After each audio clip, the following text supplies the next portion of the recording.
Welcome to Engaging ESG, the podcast that considers what it takes to get ESG communications right and how it can go oh so wrong. It's season 2 and we're back for more. Once again, we're looking at real-life examples of ESG messaging, some that will inspire and some that may make you cringe. I'm Jennifer Owens, Director of Marketing at Flowcarbon. And I'm Katie Callens, Lead for Sustainability at Adobe. In this 11-part series, we're delving into the complexity of ESG comms, industry by industry. We'll highlight lessons learned and share practical tips you and your team can use today as you navigate the evolving landscape of environmental, social, and governance topics. Let's get started.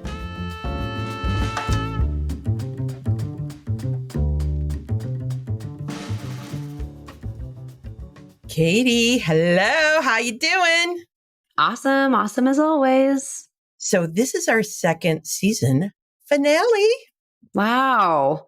I feel like the season has really whipped by, and it's been super interesting to dive into so many of these hard to abate sectors, pull out comms lessons.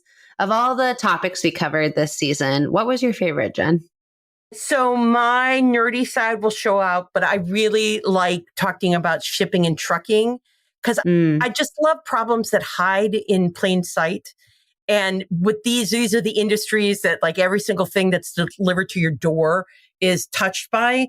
And then to hear how the industry leaders in these industries are thinking about these omnibus myriad problems, challenges, issues, like when we talked about Maersk, which is working to create a market for green cargo ships because there just wasn't one before. I just love all this stuff. How about yourself? Yeah, I was thinking about this. I think my favorite was diving into just transition.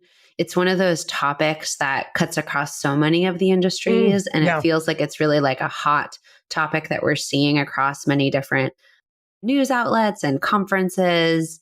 And I think it's really easy to lose sight sometimes that climate solutions have the potential to just reiterate the historical injustices of capitalism and racism. And since we're all trying to imagine this more resilient future together, I think this concept of how do we center equity at the center of these conversations is really interesting. And it also kind of adds like this creativity element of, as if solving the climate crisis wasn't enough, let's also do it in a way that doesn't perpetuate all of these harms and injustices that our society is literally based on. And that doesn't mean that it's easy, but I think it provides a really complex and really important lens as companies think about their ESG strategy and communication plans. And I also think if you're seeing equity and just transition type themes in a company's work, that really separates the leaders from maybe what we would call like a fast follower, because it's definitely not kind of ESG strategy 101, but it feels like something that should really be aspirational and integral to how people are thinking about this work. Well, I'll tell you that our listeners felt the same way because I feel like I got more response to that episode than all combined. People, that's awesome. Our lovely listeners are thinking about these same topics as well. Bring it to the center of their work every day. Even if they're employee, like secret talk between all of us. Even if your company that you're working for isn't quite a leader, I know that our listeners are thinking about it and trying to, how can we push that forward and how can we center equity in the work we do? It's great. It's all of us doing the rowing together to push it all forward. I love completely. It. And I think just right now, we're in the spring of 2024 right now, topics around diversity, inclusion, equity as those like systems within companies is a very hot topic. And a lot of companies are trying to figure out how to navigate those programs with different lawsuits and the Supreme Court. We were just texting about it last night. So I think that also makes it an even more hot topic of how do we make sure that this still stays on the table, does not become something that gets too polarized, and integrating these programs around the E and the S will hopefully ensure longevity and support. Poor G. We never Poor G. I mean, we love you too, G. We're definitely not leaving you out, but it's just a little less polarizing sometimes. Yeah, a little less, Well, so for this episode, we're going to do a variation on a theme. as in our first season finale, we answered listener questions. And this time around, I thought we'd answer a question that seems to pop up on a daily basis for all of us working in this industry that we call ESG. And it's the question, why ESG? What now? Why ESG, as she pensively looks to the sky. I really was. I live on different coasts and I still could get that energy from you. Totally. We're kind of getting to the philosophical foundational basis of why ESG. And I think more specifically, how did we get here? Yeah. How is this topic and this field drawing so much anti-attention these days? Where are we going next? Yes, exactly. Yeah, I think it's a really good question because a lot of times for those of us in the field, we're like, well, this is where we are. Let's figure out how to barrel forward. And I've got a meeting this afternoon. I need to prep for it. I mean, it's the day-to-day responsibilities of leading our teams, trying to get buy-in from those people who aren't on our team, but seemingly hold all the reins of everything we want to do with our teams and executing on stuff we get the buy-in for. And then we can't forget those who haven't yet joined us on the journey. How do you get them into the boat? And we're doing the oars and all of that stuff. So we know there are thousands upon thousands of companies that have yet to consider even their carbon footprint, let alone issues like renewable energy or the circular economy or the recruitment, retention, and advancement of diverse employees. I mean, it's a lot. You just start saying all these things we're talking about. In fact, I think it's actually easier to say who is on board because according to the Science Based Targets Initiative, there are about 4,000 companies that have set emissions reduction targets and are working to have them validated by the SBTi. But that's not nothing, but it's a drop in the bucket. So before we go any further, thought it might be interesting to consider how ESG came to be. So Katie, as the smarty pants, the resident smarty pants, would you like to give us a brief history of ESG? Ding, ding, school in session. Yes, definitely.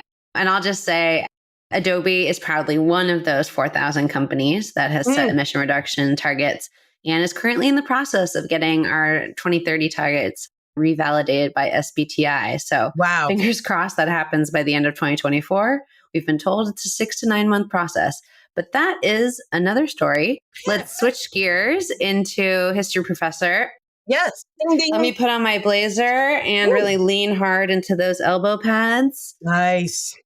And aside, I actually do have a blazer with elbow pads. Love it. And I recently noticed that one of the elbow pads was coming off, which I think just means I was thinking too hard or strongly. So you're making it happen. I love it. It's coming out through your elbows. Yeah.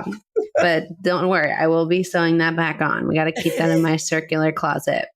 Okay, great. So when we're thinking about the history of ESG, the kind of how did we all get here, there is a group called the Association of Corporate Citizen Professionals that put together a great history in more detail than we'll go into today that we'll put in our show notes. But here are some of the top points. So let's go way back before any of us were around, back to the 18th century.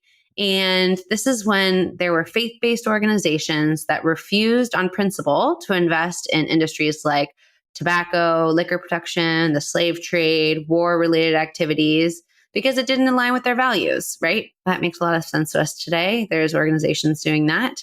And then fast forward to the 19th century, the industrialist Andrew Carnegie challenged wealthy people to support social causes. And John D. Rockefeller agreed, and he alone donated more than $500 million. Nice. I mean, he did a lot of awful things, but I'll take the $500 million. And my neighborhood has a Carnegie library, and I always love seeing them pop up. You'll be in the middle of nowhere, and you're like, oh, it's a Carnegie library. There you go. Everywhere. Definitely. Investing in education. And I have to imagine more than $500 million at that time was probably a lot more. So true. Maybe we'll look into those calculations, but just consider it a boatload of money. Ideally an electric shipping container boatload. Yes. Okay, so let's fast forward again to the 20th century where we see a rise in, quote, community chests, as they were called, which was a way for communities to pool resources and centralize solicitation of the wealthy. And in the 20s, payroll reductions into these community chests began. And in 1928, the Pioneer Fund was established as one of the first mutual funds to deploy socially responsible investing, or known as SRI today, criteria, which included avoiding companies in the alcohol, tobacco, and gaming industries. So yeah, probably the beginning of social impact investing. New. You think all this stuff is always new and you're like, oh, 1928. Oh, all right. Yeah. We're almost at the 100-year mark. We'll have to maybe throw a party. For the Pioneer Fund. I like it. We're just 4 years away. And so then a little bit later, we have Howard Bowen, an American economist and Grinnell College president that was often cited as the father of CSR because in 1953, he published Social Responsibilities of the Businessman. I would put a parentheses, woman. Yes. If I were to rewrite that, but alas. And this publication advocated for business ethics and responsiveness to societal stakeholders. And so it seems, like there was all these kind of foundational local level fundraising communities. People were starting to publish these more academic and foundational papers about the work, but it's not really until the 1970s where the concept of CSR, which stands for corporate social responsibility, really started to take hold in the US with the concept of the social contract between business and society, which was declared by the Committee of Economic Development in 1971. And as the ACCP notes, this is based on the idea that businesses function because of public consent. Therefore, business has an obligation to constructively serve the needs of society. This is often referred to today as license to operate.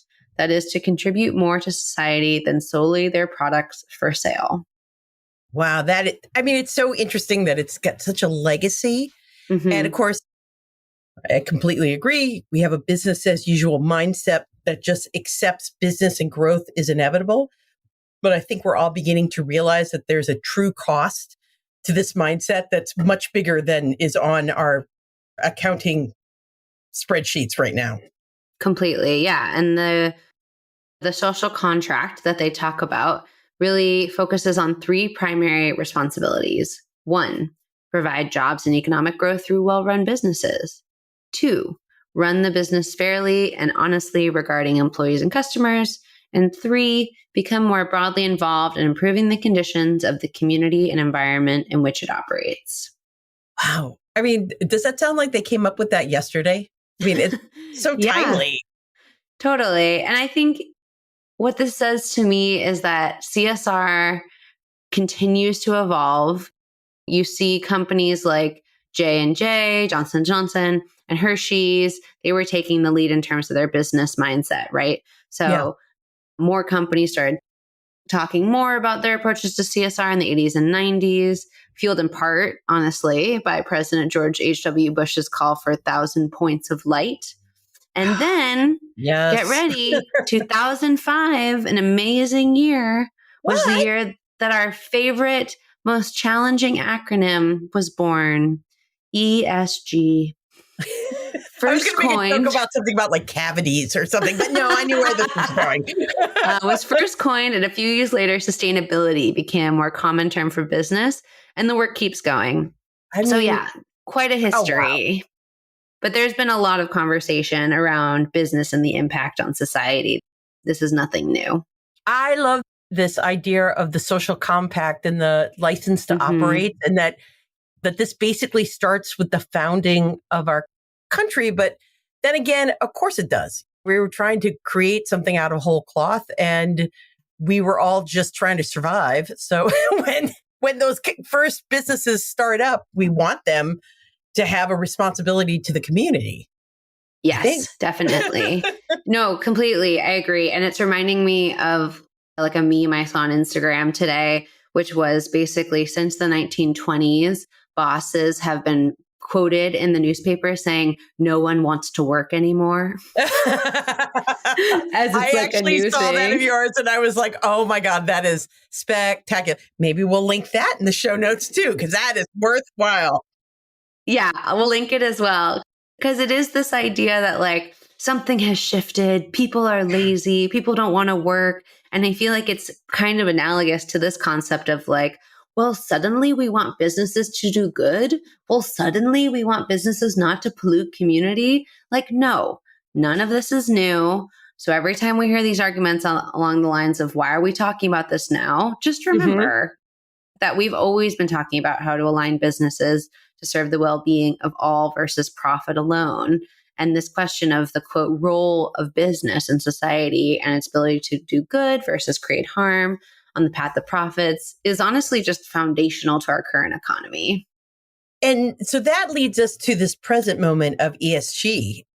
These days, I am deep into the world of sustainability and working with companies that are already on their journey to net zero, because we work with companies that are looking to either buy carbon credits as part of their sustainability strategies, or we're talking to investors interested in investing in these small carbon removal projects like biochar. So, these people are already in it and in it to win it. So sometimes I completely admit that I will forget that there are companies that don't get why we should care about sustainability, let alone diversity. And that especially small and medium-sized businesses that are just working to keep the light on. So what is the current temperature for ESG these days? Well, I think it is important to separate the anti-woke pushback, Yes, which is focused on ESG investing, from our work to bring sustainability practices into companies. And if you want to learn more about the differences in what we call ESG strategy versus investing, check out episode 1 of the podcast. It's a helpful differentiator. We started with that because, it's something I talked about today, and it continues to cause confusion, which is why I was joking about our favorite and most confusing acronym. When you have one word cover so much, you create a lot of confusion. But I do think that there has been some cooling on ESG, especially in terms of hiring. Wait, what?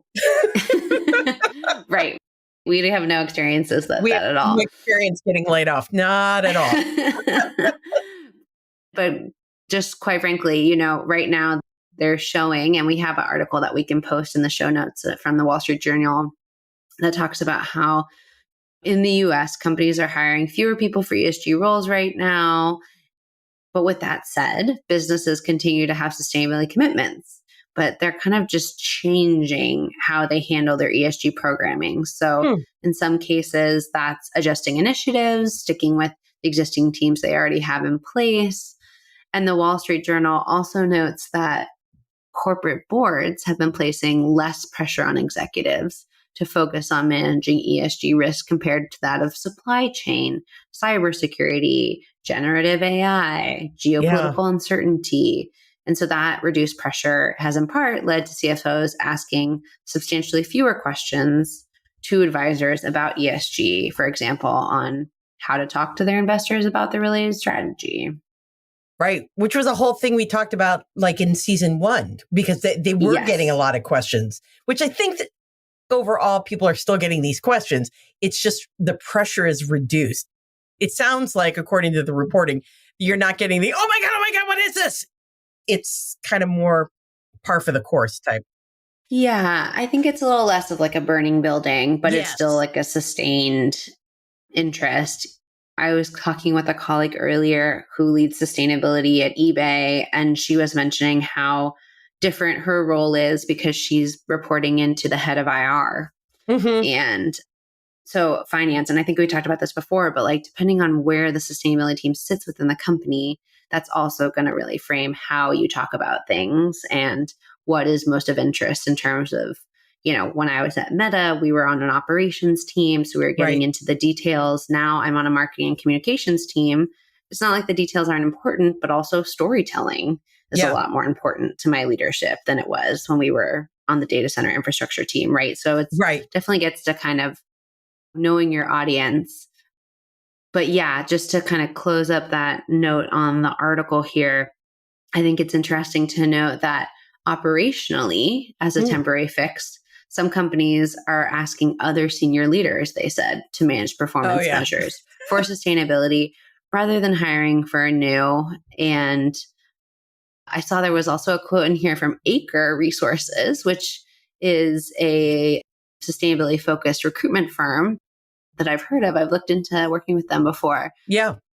And they said more businesses are recognizing that they need to build a sustainability team, but resources are not as bountiful as they would like. So I feel like the undercurrent of that is like bring in consultants, add sustainability onto other people's jobs, which is not a bad thing in the sense that we do need to have sustainability support in different parts of the organization. Quite frankly, most CSR teams are too small to leave that work alone. But yeah, like gutting your sustainability team and then just shoving that work onto another team who's already at capacity is not really a strategic solution. And already have a bunch, and then not following through and saying this is a priority. Like we'll shove it over to you and then not change the priorities for the team that's already overwhelmed. That's how stuff falls off people's plates. But it's also a world of shrinking resources. In my experience, it's called ad-supported media. It's like I enjoy every time, anybody discovers that they didn't say they were an ad-supported media. And now that advertising is shrinking, oh my goodness, we're ad-supported media.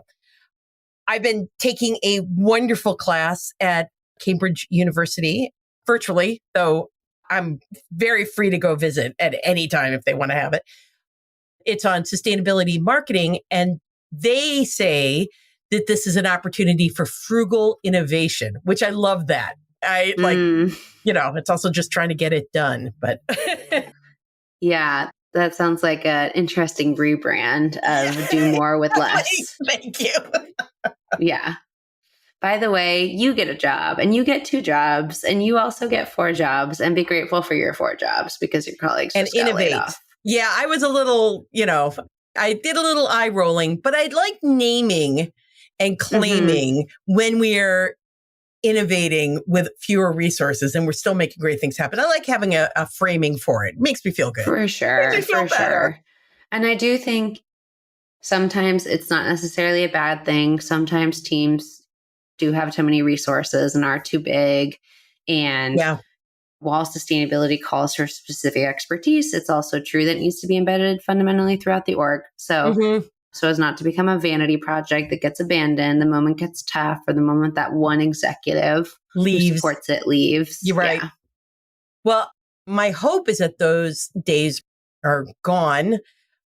I saw a survey of more than 2,000 business leaders from across the group of 20 nations, and it found that the push to invest in renewable energy is being driven by companies' own corporate boards. Oh, and great. It said that 30% of business leaders called the pressure from their boards extreme, which is up from 25% a few years ago. And 71% said their companies have committed to a net zero target, while 26% said their targets are under development. So, I mean, it's becoming, the present is that it is. It depends what is, as a previous president once said in a completely different context. Yes, exactly. Well, and I think that those stats, belie a larger trend that we've talked about before around regulations and guidelines tightening up regarding what we can and cannot say in terms of sustainability claims, the new SEC rules that are finally here, and the EU recently approved a series of new greenwashing rules, including one that requires companies to submit product marketing claims such as biodegradable or less polluting for verification before being allowed to use them. I saw, I think in the news this week, Vangard Investments got hit with the greenwashing claim from Australia. Yeah, it's about like one of their CSR funds or ESG funds rather. So yeah, I do think it's this interesting world where people are paying attention more than ever. And so it can really behoove companies to align themselves with that strategy. But then you go under the hood and say, okay, like, is this really an ESG fund? Is this really that type of work? Can it stand up to scrutiny when the auditors come calling? Well, all of this leads us to the question of the future of sustainability and ESG. So I thought I'd kick this part off with a quote by Mike Wallace, which I love. Goodness to this man. Mike Wallace, he just never dies. No, it's different Mike Wallace. He serves as decarbonization officer at Persefoni, which is a carbon accounting and management software provider. And he said, you're going to have to figure out what the language you're going to use to stay in compliance, but also continue to do business with your biggest customers asking you for sustainability, carbon data, or ESG data. And I thought that was great. Yeah, I'm not going to sugarcoat it. You're going to have to figure out how to say it and how to account for it. That's where we are right now. So I think the future of corporate ESG begins with the numbers, as in monitoring, verifying, and reporting, but it scales with language, which is us, with the marketing and the comms.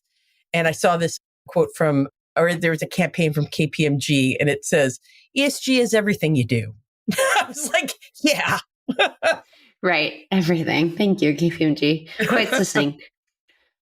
Yeah, Mike is great. I actually had the pleasure of meeting him at GreenBiz a couple of years ago. Really smart, thoughtful guy. So I'm not surprised. I'd love to hear stories from 60 Minutes. Yeah. Yeah, for sure. Well, I think many of us in the ESG world have felt like we are all in a climate crisis all our own. We have the tornado winds of regulation, the wildfires of bipartisanship, the floods of layoffs. Yes. It's a lot to manage, but, I'm really heartened by the resilience of the community that is working on ESG and navigating how to communicate clearly about this complex, but really vitally important business strategy. I know many of us in the US are looking ahead with dread to November as a big milestone about the direction of climate policy in the US. But I'm also keeping in mind the tidal wave of EMEA regulations, China's massive investments in renewables. I think we have to keep it all in perspective. And that is making me hopeful that global progress will continue no matter who is elected president. And as these topics of ESG and equity become more mainstream across the economy and different businesses, especially, quite frankly, the difficult to abate sectors we discussed in this season 2, there's going to be more and momentum, which is really important as we approach 2025 next year and 2030 in 6 years, which are really major milestone markers for so many corporate goals. Completely. I mean, can you believe? I feel like 2030. Well, I'm old. I can't believe that this is the way we talked. Even when all those goals were being set, like in 2020, 10 years is a long time. 6 feels like a blink of the eye. Like a blink of the eye. It really is. Oh my goodness. Well, so this all leads us to our own future, as in the break we're now about to take as we've come to the end of season 2. I totally want to thank our listeners for joining us on this adventure. We grow in listeners with every episode. And so it's heartening. And thank you for sharing us. We'd love to hear your thoughts about what we should tackle for season 3, because we're already starting to talk about it. Yes, exactly. Thank you so much to everyone who's listened, commented, shared. We really appreciate the feedback we're getting from all of you on these seasons, and we'd love to hear more to help kind of shape the many directions of our conversations and where they can go. It's just a question of where we should go next. What do you want to hear about? So shoot us a line at engagingesg@gmail.com and let us know what, or maybe who. I don't know if anyone could handle coming into this, charm offensive that we have going, Jen, but we could maybe invite in 1 or 2 people who might be able to keep up with us in the next season. And lead us to new places. That'll be exciting. Totally. Well, wonderful. And until then, remember, keep engaging. Thank you for joining us on Engaging ESG. Have a question for us to consider or a strategy you'd like us to cover? Email us today at engagingesg@gmail.com. Please remember to rate, review, and subscribe to Engaging ESG today. It helps us grow, and even better, be sure to share the podcast with your favorite sustainability, diversity, or social impact colleague. And until next time, keep engaging.